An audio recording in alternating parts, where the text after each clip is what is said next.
Hey, friends, welcome to another episode of Not Your Mama's Podcast. The title of this episode is Habits and Why They Are Necessary for Reaching Your Health Goals. In this episode, we are speaking with Rebecca Washuta, who is a licensed dietitian, nutritionist, and behavior change expert specializing in weight loss and habit formation. With degrees in both neuroscience and nutrition, Rebecca helps her clients determine what foods best support their bodies and help them develop lasting healthy habits so they can achieve their weight loss and wellness goals. She's worked with hundreds of clients and has been featured in countless publications, including USA Today, Prevention Magazine, and Eat This, Not That. Rebecca, I'm so excited to have you on today. Can you give the audience a little bit more about your background and how you got to where you are today? Yeah, absolutely. Thank you so much for having me. My interest in nutrition actually started when I was younger because I was diagnosed with celiac disease. So, for those of you who don't know, celiac is an autoimmune condition that's triggered by gluten. So, it's more than just a sensitivity or an intolerance. It actually causes like a cascade of autoimmune reactions within your body. So, from a very young age, I was very aware of the fact that the food that you eat can impact you physically. But that had, been in the back of my mind. It's something that runs in my family. And so even though I've been reading nutrition labels since I was a kid, nutrition wasn't particularly something that interested me. So in college, I majored in neuroscience. I was really interested in science, but didn't know what I wanted to do after that. I knew that I didn't want to go to med school. So I can't handle blood. I can't even handle my own blood. So that was an immediate no for me. So after college, I hopped around a little bit. I worked as a research assistant at University of Pennsylvania, and then I worked at some nonprofits. And I think just for everyone out there, I think if you're not sure what you want to do, getting some experience under your belt and figuring out what you don't want to do is just as important and just as useful. So that's what I did for the first few years after college, and then I eventually got into the pharmaceutical industry. So I started working as a project manager, and then I moved my way up to a regional sales manager. Mhm. So I was 27 and I had the dream job, right? I was traveling all over the country. I had the corporate credit card. I was taking clients out to fancy lunches and dinners, and I was working from home at the time. And this was pre-COVID, when working from Mm. home was really unique and a perk. But I wasn't happy. Every day felt hard, and I was just like, this isn't what I want to do. And the interesting thing about being in the pharmaceutical industry is you get to see the behind the scenes of what's happening with drug development. And so for every commercial you see on TV for a drug, there's hundreds that fail and that don't get approved. And Mhm. there's people that are in these clinical trials that have conditions that are really hoping these drugs work and they don't. And so that was sort of hard to see. And so after so many years of that, I felt like I don't want to be downstream working to treat disease. I want to be upstream. I want to be promoting health. I want to be preventing disease. So at that point, I went back to school for my master's in nutrition. I did that. And then in order to become a dietitian, you need to do an internship. So did that, passed my board exam, and got an office down here in Miami. That's where I live. And got the office, got the furniture ready to go. And so just to paint the picture, this is January 2020. So I'm like ready to go. I get my first couple clients, and then COVID hits, Yeah. and I can't see clients in person, and I have to break the lease on my office. And I'm like, oh my gosh, I blew up my career in pharmaceutical sales where I was, doing very well. And Mhm. what am I going to do? But it was actually a blessing in disguise. And like many people, I was able to pivot and see clients virtually. And that was really helpful for me because one, I was able to see clients from outside of Miami and all over the country and work in different time zones.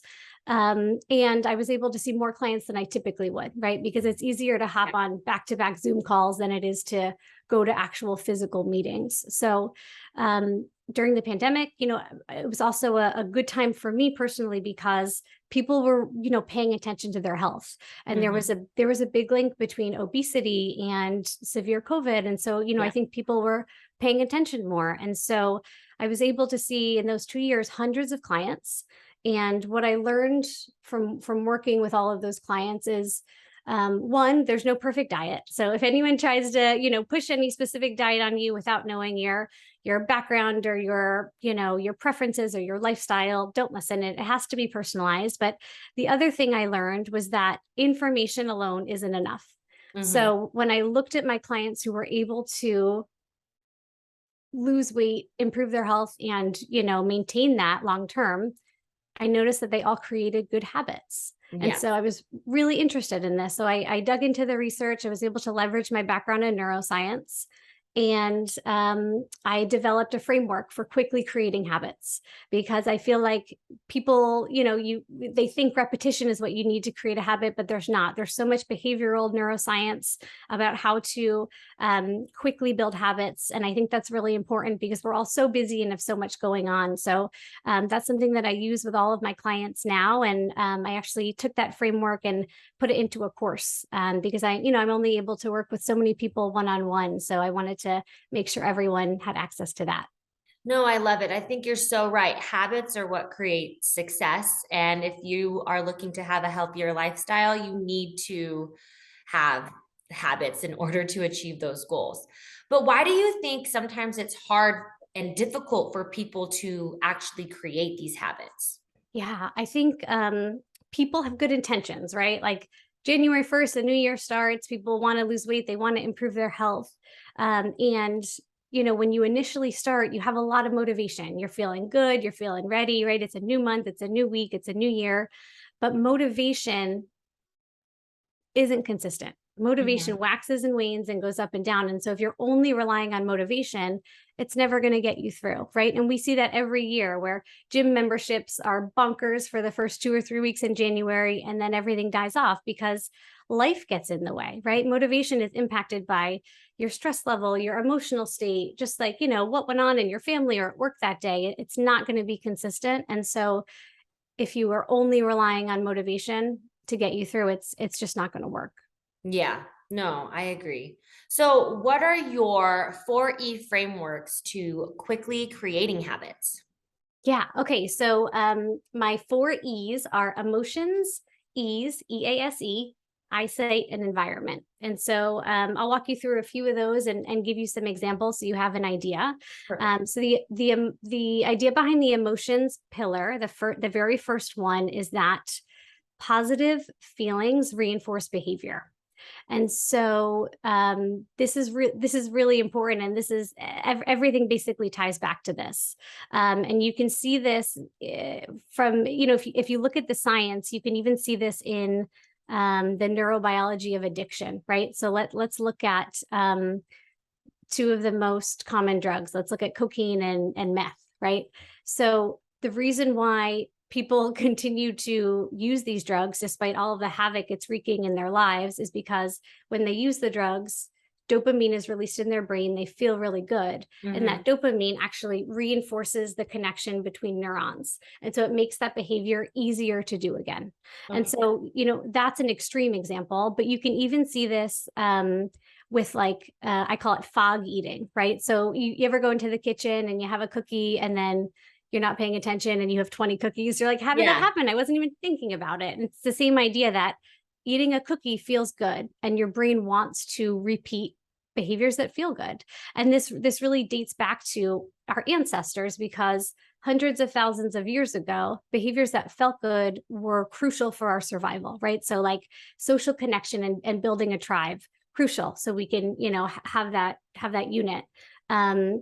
Eating in case there's a famine. So like eating feels good. So that's a behavior that we're going to want to repeat. Sex, right? We need to procreate. So all of these behaviors that feel good, our brains are hardwired to repeat. And so if you can put some positive emotions behind the behavior that you want to become a habit, it's going to become much easier. And so, one of the very first things I tell people, and it's super simple, is that if you want to start a habit, if you want to get in the habit of exercise, the very first thing you want to do is not start with something you hate, right? I have a lot of people that say, I want to start exercising. I hate running, but I'm going to start running. But no, you're going to be working against yourself the whole way. So what you want to do is at least start with something that's neutral. And I feel like a lot of healthy habits are on the more neutral side, right? So like drinking water, for example. Yeah. People don't hate it, but they don't love it. It's kind of in the middle. But so in my course, I talk through how to take a neutral habit or even a habit that you don't like and turn it in, trick your brain into believing that you like it.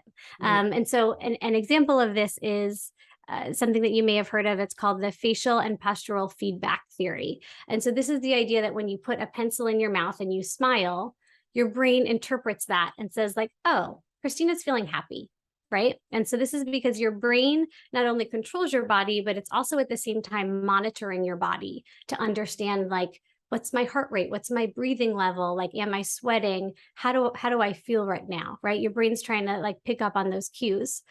So the other example of this is a study done at Harvard, and it's the postural feedback theory. And it's that if you take these high power pose stances, right, you actually feel more confident. And I think we've all done that in one way or another. Yeah. If you make yourself look bigger. And this is something that I utilized, in big, scary boardrooms when I was in pharmaceutical sales. If you make yourself feel bigger, you actually do feel more confident. And so there's a way to leverage that, which I talk about in my course. And you can sort of trick your brain into thinking that you enjoy a behavior. And once you get that dopamine going, it's basically like miracle grow for those neurons and reinforces the wiring. And then that behavior becomes easier to repeat, which is what you want. Oh, perfect. Yeah, no, good breaking that down. A lot of them that I've learned. So what about the ease? Yeah. So ease is really about convenience, right? So busy working moms, we all have a lot on our plates. It's estimated that we have 80,000 thoughts per day, which is exhausting, but you can kind of understand, right? If you think about all of the things you're constantly think about.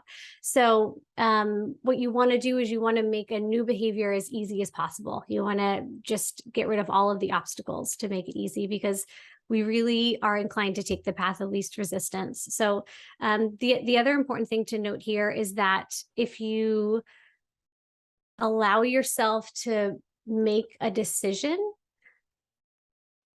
you're going to make the easiest decision, right? And so there's the decision fatigue theory, which says that the more decisions that you make, the quality of those decisions decreases. So just generally speaking, if you have a decision to make, you want to make it at 9 a.m., not at 4 p.m., because you're going to be fresh. And making a decision actually requires glucose. So if you are low on energy, you're not going to make high quality decisions. And so I never knew that glucose in decision making. That's something new. I never knew that. Yeah, for sure. So that's another reason why you don't want to make a decision at 4 p.m. because we're hangry, right? It's been a while since lunch. Like we don't have the energy. So your decision-making skills aren't optimal at that point.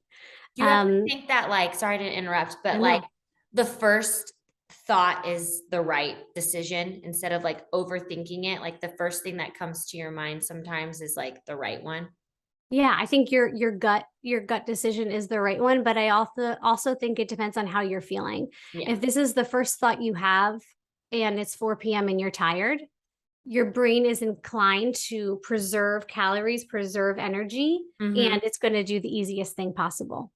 So, but the easiest thing is not always the best right thing for you, yeah. or the right thing. But if you're feeling like high energy and you're like, this is the decision I'm making with my gut and it feels good, then I think trust your instincts, but like gauge how you're feeling when you're going into that decision making.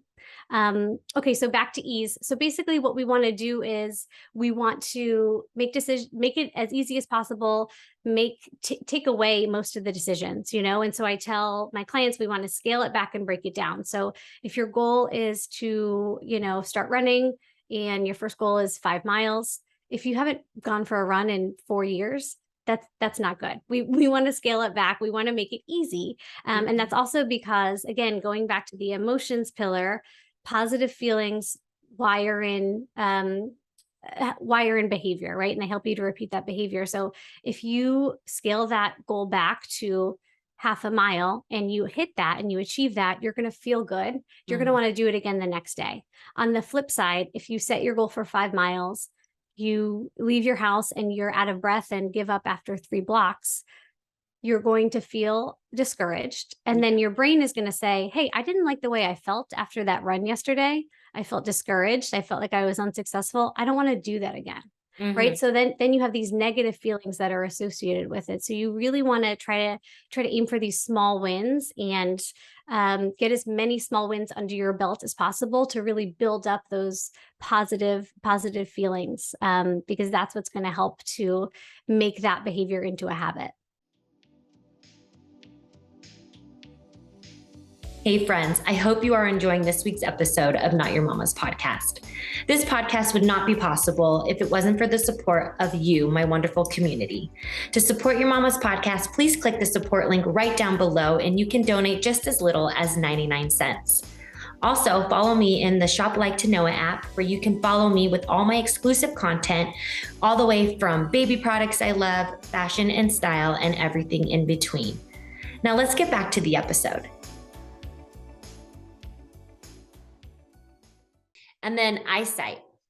Eyesight. Okay, so eyesight, and this is actually very important when you're initially starting a habit, is that you want to have something that reminds you of your of your behavior, right? Because you and I can have the best intentions of, I want to get up in the morning and I want to drink a glass of water before my coffee. Yeah. But you get up in the morning and the dogs are barking and the baby's yelling and things are happening and you just forget. You forget, right? We have so much going on in our lives, even despite our best intentions. You may not be able to make a behavior into a habit because you just forget. And so having a visual cue that acts as a trigger is really important, at least in those first initial stages. And this is also important if you are trying to break a habit. So, out of sight, out of mind is more than just a saying. It's actually really powerful. So if you're someone who has a habit of going into the kitchen and late night snacking, you want to put those snacks in the back of cabinets where you don't see them, right? You don't want to leave them out on the counter. You want to remove all of those visual cues so you're not thinking about that. Just don't buy it. Just don't buy it. Don't have it in the house. I know it's hard, but and a lot of people will say, well, it's for my kids or it's for my husband. So, you can't always control your environment completely. Totally. And I get that. So, if it has to be in the house, just make sure it's not, in your eyesight. Perfect. And then the last one, environment. Environment. Okay. So environment ties into eyesight a little bit, in that you want to clean up your environment, right? As much as you can, you want to utilize healthy defaults. And this goes back to ease as well, where you want to make the easiest decision the healthiest decision. So how do you do that?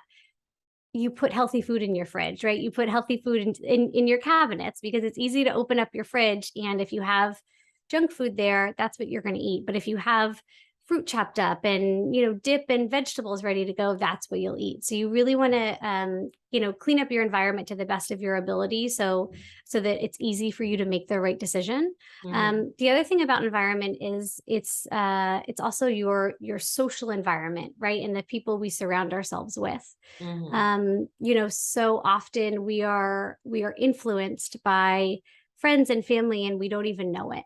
And so I think if you can, in this age, it's so easy to join a group and find people online, especially through social media. You're able to find people with similar interests. And I think it's really important to find people who are interested in what you're interested in, and who want to work out and who want to eat healthy, because, that's really going to help you.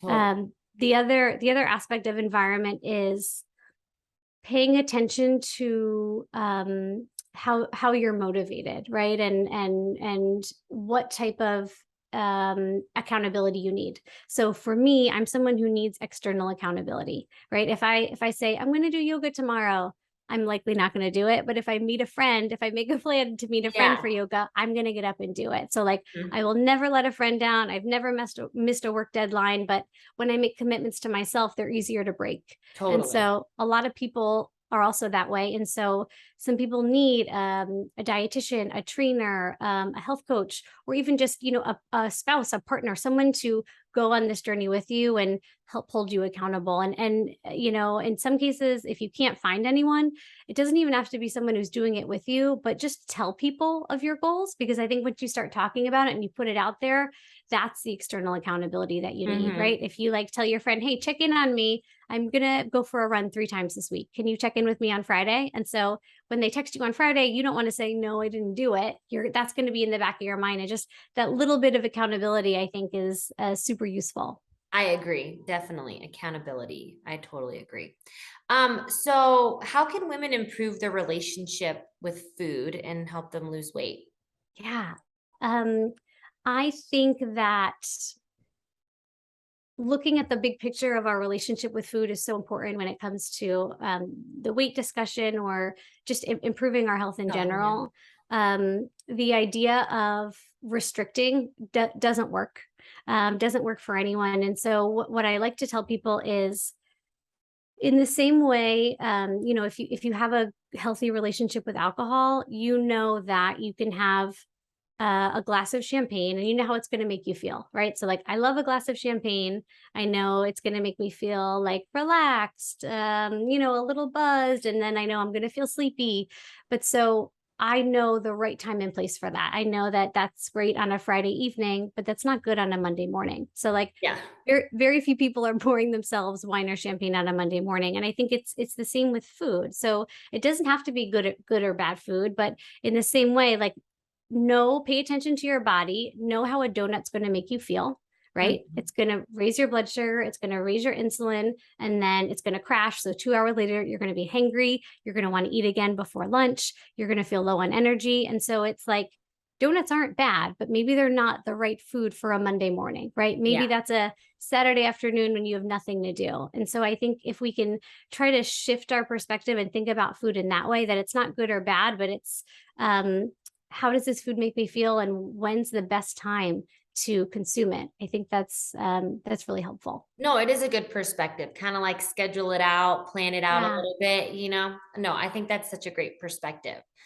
Rebecca, that's like all really great information. I learned some stuff. That's awesome. I know I struggle with habits with eating myself, and Yeah. always just cooking for the kids. And then I'm just picking off the kids' meals and I'm not really thinking about myself. So I think it's important that we, create environments for women and have support that, you can take care of yourself and have these healthy habits so you feel good, because food is Yeah. medicine and it'll For help sure.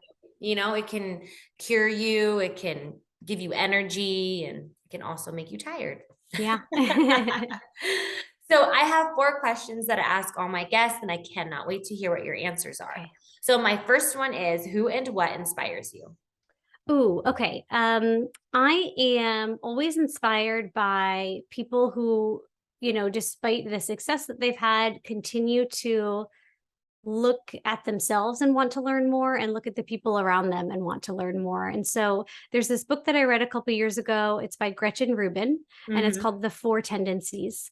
And in this book, she talks about 4 different personality types and basically how we're all motivated. And just honestly, such a game changer. I tell everyone I know they have to read this book because I think it really helps. It helped me understand myself better. It helped me in my profession with understanding how clients are motivated. Mhm. So like in, nutrition counseling, help my marriage, like help me understand why my husband makes certain decisions. And so I think, continually, I'm always impressed by people who continue to grow and are really just interested in improving themselves and their relationships. Yeah. Life is, you're always growing, always Mm. learning, you can't stop. So I Yeah. agree. So what is something you wished you knew when you were younger? Ooh.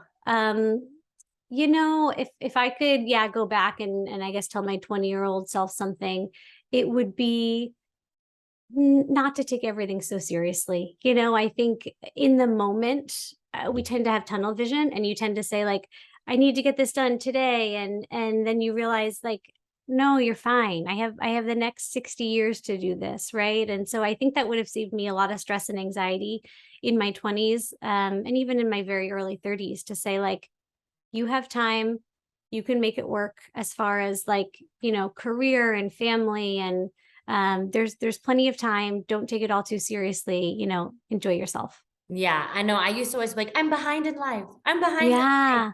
but I'm really not, I'm right where I need to be. And we need to be living in the moment, not thinking about the past or Yeah, the future, just exactly. the now. And sometimes it's so much easier said than done, but it really is just live in the moment, absorb it, because you are going to get to your destination when it's meant to be. Yeah. So my third question is, what's the essential part of your daily routine? Ooh, okay. So this has changed in the last year since I've had my daughter, but I think, we all have non-negotiables sort of in our daily schedule, and mine is my mornings. And so my husband is a night owl, so he sleeps in. So I've always had the morning to myself, and my mornings prior to my daughter used to be very leisurely with my dogs, and now I'm getting up much earlier because I want to get up before my daughter. But having 30 minutes to myself in the morning, I do yoga, and just like very gentle yoga for 15 minutes, and then I sit and have a cup of tea, and just having that quiet time before the day starts, and where I can just sort of move my body and get my thoughts aligned and prep for the day is crucial. Yeah, I can't imagine just like jumping out of bed and jumping into it. I think having that time in the morning where it's just me is so important. No, that is important, and you learned that early, so with your daughter. Yeah. And your husband, don't wake up in the morning, Nope. sleep Sleep in. in. If you wake up, you're gonna ruin my day. That's true. Like, what are you doing here? Go back to Go back to bed. bed. You're ruining my vibes. Anyway, so the fourth one is best advice you've ever received. Ooh, okay. Best advice I've ever received is, I think just, you know, understanding that we have more in common with people than we have different from them. And, sometimes people can come off in a negative way, but it's really just because they're hurting. So understanding that if you had a bad experience with someone, you don't know what's going on behind the scenes, right? Everyone is dealing with tremendous, tremendous things that we have no idea about. So I think Mhm. having that type of grace when you're dealing with people, even in frustrating circumstances, um, has been really useful for me, because the older I get and the more people I, interact with, I think you know that that's even more true. That we're all just doing the best we can, and I think to give people that grace and understand that they could be dealing with something tough that you aren't aware of. Yeah, no, that is a great reminder. So do you have any last words before we say goodbye today? Just thank you again for having me. And if anyone is interested in losing weight, improving their health, developing good habits, they can find me at happyhealthynutritionist.com. And my Instagram handle is the same, Happy Healthy Nutritionist. Well, Rebecca, thank you so much for coming on Not Your Mama's podcast. And I hope you guys all enjoyed this week's episode. Down below in the show notes, I have all the links. Don't be shy. Go say hi. And I hope to see you all in the next one. Thanks, guys. Thank you for listening to this week's episode of Not Your Mama's podcast.